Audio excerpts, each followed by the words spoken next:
Hi, good morning sir, good morning classmate. And I would like to share my future in my life.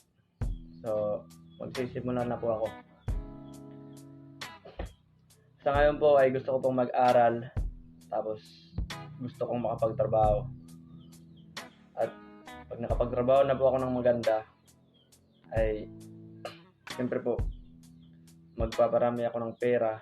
Tapos gusto kong bumili ng bahay at bumili ng mga auto. Kasi yan talaga ang mga pangarap ko.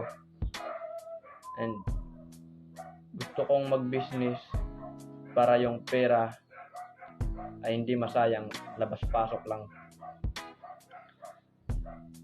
So, ayan.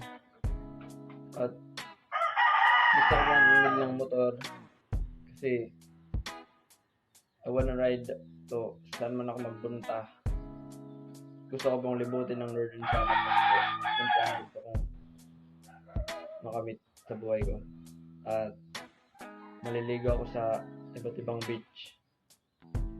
Kasi kaya naman talaga enjoy yung life natin habang may pera. At basta may pera. So, kung papalarin man ako, ay yung mga future ko ay gusto ko pa talagang gawin. Kasi one times in a lifetime lang yan nangyari. So, sa ngayon pa lang ay sisimulan ko na mag-aral at para makamit ang aking mga pangarap sa buhay.